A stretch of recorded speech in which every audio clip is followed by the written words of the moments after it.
ሰላም ሰላም ክቡራት ተኸታተልቲ መደበይ ከመይ ኣለኹም? ደሓን ዲኹም?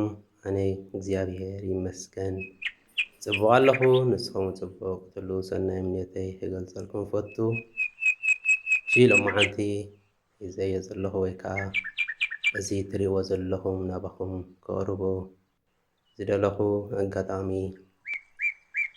ምስ ደቀይ ምስ በዓልቲ ቤተይ ምስ ስድራይ ክንዛወር ኢልና ናይ ሰንበት ምስ ቆረስና ናብቲ ገደና ዓድና ወይ ከዓ በዚ ናይ ዝዓድና ዕፉን ቦታ ባልዲ ወይ ከዓ ኣግራብ ዘሎ ዝበሃል ኣብኡ እናተዘናጋዕና ከለና እዚ ቦታ እዚ ሓምላይ ደስ ምስ በለኒ ደስ ኢለ ተሓጒሰ ምስ ረኣኽዎ እስከ ነዞም ምጭዋትን ፍትዋትን ንዓይ ዘተባብዑን ንዓይ ዝከታተሉን ዘሎ ኣሕዋተይ ከዓ ምሳይ ክሕጎሱ ቪድዮ ገለ ዘይሰደሎም ኢለ ነዚ ዝሰደልኩም ዘለኹም።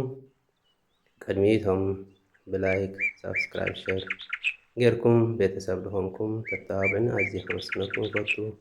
እቶም ብሕጂ ትጽምበሩና እውን ኣዝየ የመስግነኩም። ከምኡውን ምትብባዕኩም ሸር ላይክ እናገበርኩም ሃናፂ ርእቶኹምን ኣይፈለየኒ፣ ምክንያቱ ሃናፂ ርእቶኹም ኣዝዩ ስለ ዘዕብየኒ። ብምቕጻል ነዚ ኣነ ተዘክሮይ ዝሕደስ ኩሉ ብትዝታ ንዓደይ ዝተመለስኩሉ ንዓኹምን ኣብ ትዝታ ተዘክሮን ከእትወኩም ኢለ ቀሪፀ ናባኹም ወይ ከዓ ቪድዮ ገለ ናባኹም ዝሰዶ ዘለኹም ኣለኹም ዶ?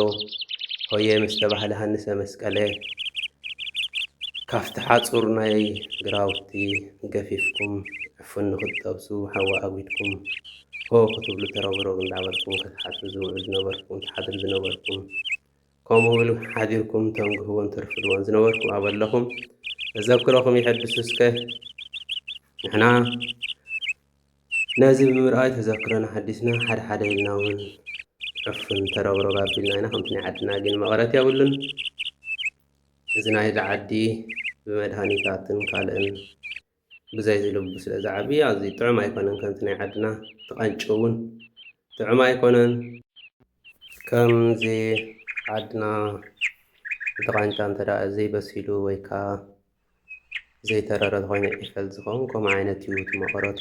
ምክንያቱ ብልቡ ዝዓበየን ዝበሰለን ስለ ዘይኮነ ሓፈሻዊ ግን ኣምላክ ክትርፋላ ከምዚ ኢልካ ደስ ዝብለካ ኣዝኻ ሕጉስ ትብል ናብቲ ዝነበረካዮ ዘዕብየካ እውን ትምለስ እሞን ከምኡ ኢለ ሸር ገይረኩም ንዓኹም እውን ሓፈሻዊ እግዚኣብሔር ስደትና ሓፂሩ ንዓድና ብሰላም ተመሊስና ሓሪስና ዲና ሸሚትና ብዓድና ምስ ስድራና ንበልዓሉን ተዘክሮና ንሕድሰሉን እግዚኣብሔር የምፅኣልና እሞ ገድፈኩም ሸር ላይክ ሳብስክራይብ ብምባል ንስኹም እውን ኣተባብዑኒ።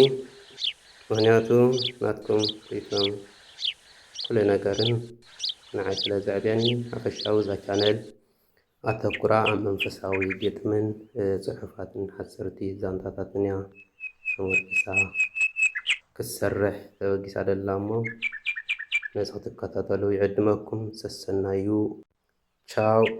ኣብ ቀጻሊ ኣብ ዝሓፀረ እዋን ኣብ ዓድና ኣብ ገደናና ምስ ስድራና ምስ ኣቡዕርና ምስ ባህልናን ምስ ኩሉ ነገራትናን ይራኸበና። ባይ ብሩኽ መዓልቲ ነቶም ምሸት ዘለኹም ከዓ ብሩኽ ምሸት ብሩኽ ለይቲ።